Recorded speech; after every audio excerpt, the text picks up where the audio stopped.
Hello and welcome to your new summer job at the new and improved Freddy Fazbear's Pizza. I'm here to talk you through some of the things you can expect to see during your first week here and to help you get started down this new and exciting career path. Now, I want you to forget anything you may have heard about the old location, some people still have a somewhat negative impression of the company. That old restaurant was kind of left to rot for quite a while, but I want to reassure you, Fazbear Entertainment is committed to family fun and above all, safety. They've spent a small fortune on these new animatronics. Facial recognition, advanced mobility, they even let them walk around during the day. Isn't that neat?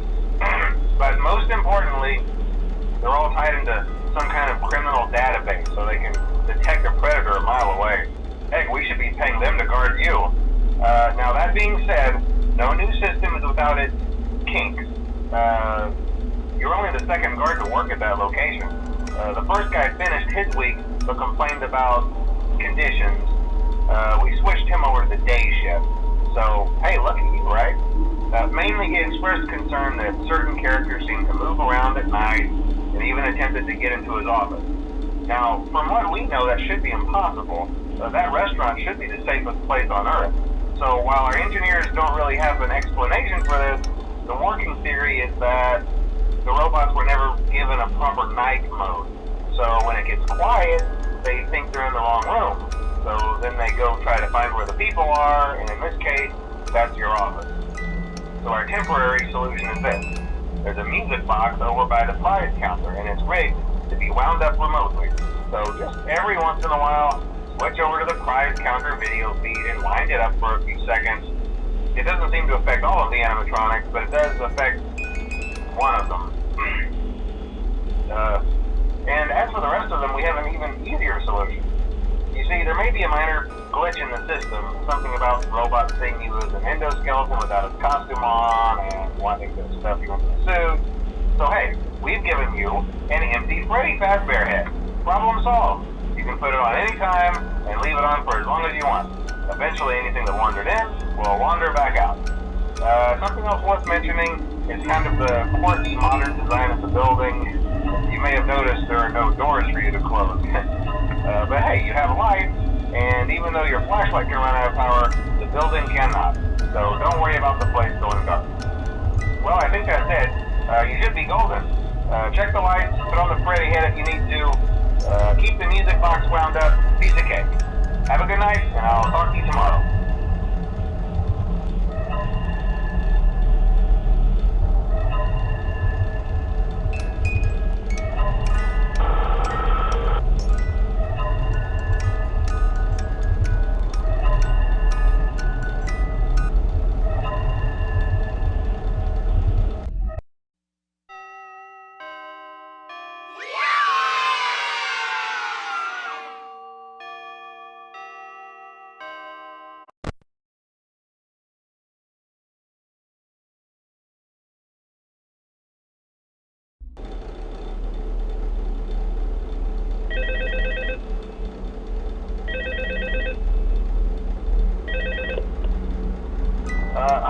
Hello? See, I told you your first night wouldn't be a problem. You're a natural. By now I'm sure you've noticed the older models sitting in the back room. Those are from the previous location, and we just use them for parts now. The idea at first was to repair them. They even started retrofitting them with some of the newer technology, but they were just so ugly, and the smell. So the company decided to just go in a whole new direction and make them super kid-friendly. Those older ones shouldn't be able to walk around, but if they do, the whole Freddy head trick should work on them too, so whatever. I love those old characters. Did you ever see Foxy the Pirate? Oh wait, Foxy. Oh yeah, Foxy. Hey listen, that one was always a bit twitchy. I'm not sure if the Freddy head trick will work on Foxy. If for some reason he activates during the night and you see him standing at the far end of the hall, just flash your light at him from time to time. Those older models would always get disoriented with bright lights. It was called a system restart or something. Come to think of it, you might want to try that on any room where something might hold him in place for a few seconds. That glitch might carry over to the newer models too. One more thing. Don't forget the music box. I'll be honest, I never liked that puppet thing. It's always thinking, and it can go anywhere. I don't think the Freddy mask will fool it, so just don't forget the music box. Anyway, I'm sure it won't be a problem. Have a good night, and I'll talk to you tomorrow.